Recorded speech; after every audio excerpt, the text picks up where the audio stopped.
સાથીઓ નમસ્કાર।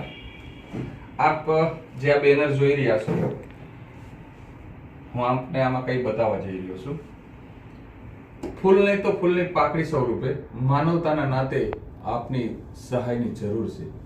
આવું બેનર લઈ અને આ યુવાનો સુરતની બજારોની અંદર ફરી રહ્યા છે અને હજી આ બાળક છે એ જીવન અને મૃત્યુની વચ્ચે ઝોલા ખાઈ રહ્યું છે। બાળકની ઉંમર હજી 20 મહિના છે, ખૂબ નાનું બાળક। આમને હાલ લીવર ફેલ થઈ ગયા છે, એમના લીવર બદલાવવાના છે।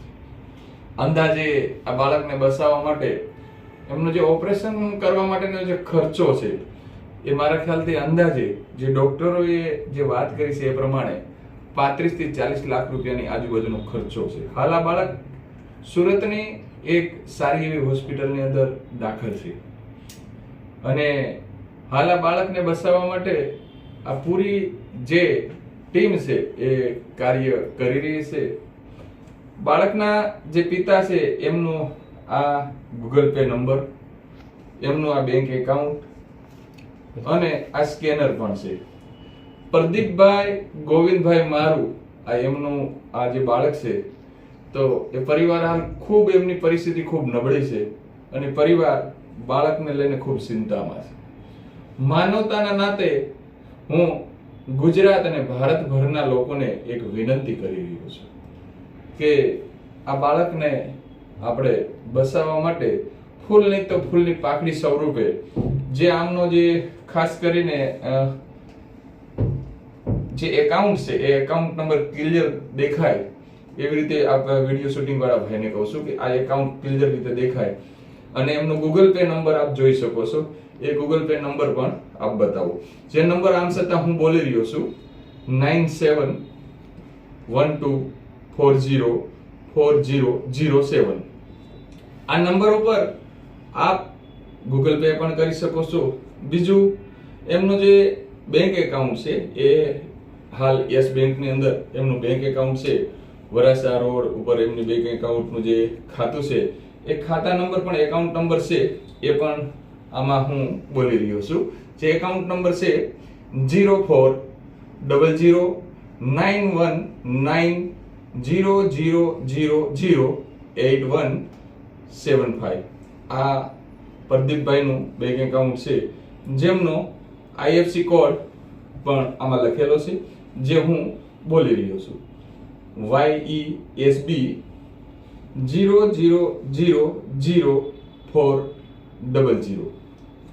આ એકાઉન્ટ ઉપર પણ આપ પૈસા ટ્રાન્સફર કરી આ બાળક છે એમનું જે ઓપરેશન કરાવવાનો જે સમયગાળો છે 10 દિવસ જ આપેલો છે, 2 થી 3 દિવસ તો જતા રહ્યા છે। સુરત શહેરની અંદરથી ઘણા વ્યક્તિઓએ નામી અનામી વ્યક્તિઓ આમાં કામે લાગી ગયા છે અને મદદ કરી રહ્યા છે। હું આ બધાને માનવતાના નાતે એક રિક્વેસ્ટ કરી રહ્યો છું કે આ બાળકને બચાવવા માટે આ બધા તનતોડ મહેનત કરી આજેથી જ અત્યારથી જ આ યુવાનો સુરતના કતારગામ વિસ્તારમાં પીપલ 4 રસ્તા હોય, કતારગામની જે આશ્રમ છે ત્યાં અમરોલી, વેસુ, ભટાર, વરાસા અને કામરેજ 4 રસ્તા સુધી ક્યાંય ને ક્યાંય અલગ અલગ ટીમોમાં 2-5 જણની ટીમોમાં આ યુવાનો કાર્ય કરવાના છે। તો આમાં આ બધા સાથ સહકાર આપી અને આ બાળકને એ જે જીવન અને મૃત્યુની વચ્ચે જે ઝોલા ખાઈ રહ્યું છે એને આપણે બચાવવાની કોશિશ કરીએ। બધાને ફરીથી માનવતાના નાતે એક વિનંતી કરું છું કે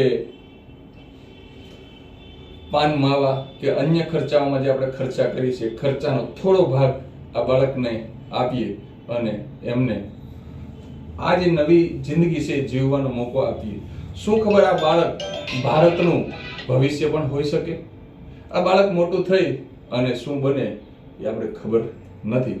તો ફરીથી એક રિક્વેસ્ટ કરું છું કે જે પરિસ્થિતિમાં ક્યાંક ને ક્યાંક આપણે વિવાનમાં જે નિષ્ફળ થયા હતા એ વસ્તુ ન થાય એટલું સમાજના બંધુઓને વિનંતી કરું છું। કે વિવાહ વખતમાં મને ખ્યાલ છે ત્યાં સુધી 45 દિવસનો સમય આપ્યો હતો, સુરતથી શરૂઆત કરી હતી અને ઇમ્પેક્ટ ગૃહની અંદર 2 કરોડ ને 20 લાખ રૂપિયા જેવું ફંડ જમા થયું, જે 45 દિવસની અંદર 16 કરોડ રૂપિયાનું ઇન્જેક્શન જે આપવાનું હતું એમાં આપણે નિષ્ફળ રહ્યા। આમ છતાં વિવાનના પૈસામાંથી ઇમ્પેક્ટ ગૃહના માધ્યમથી અશોકભાઈ વાઢેરે અનેક લોકોની મદદ કરી અને એ પૈસા છે એ ઇમ્પેક્ટ ગૃહે અનેક લોકોની મદદ કરી. તો હાલ અમે વિવાનના પપ્પા જે છે, જો ઇમ્પેક્ટ ગૃહની અંદર કદાચ પૈસા હશે જો હાલ, તો એમને પણ આ બાબતે મદદ કરવા અપીલ કરીએ છીએ. આ વિડીયો વધારેમાં વધારે શેર કરી અને જે સંસ્થાઓ છે, જે ટ્રસ્ટો છે, જે સેવાભાવી સંસ્થાઓ છે, એ બધાને વિનંતી કરીએ છીએ કે આપ ડાયરેક્ટ જ આ નંબર ઉપર ગૂગલ પે કરી અને ખરાઈ કરી શકો છો. આ બાળક હાલ કિરણ હોસ્પિટલની અંદર એડમિટ છે. જય સંવિધાન, જય ભારત.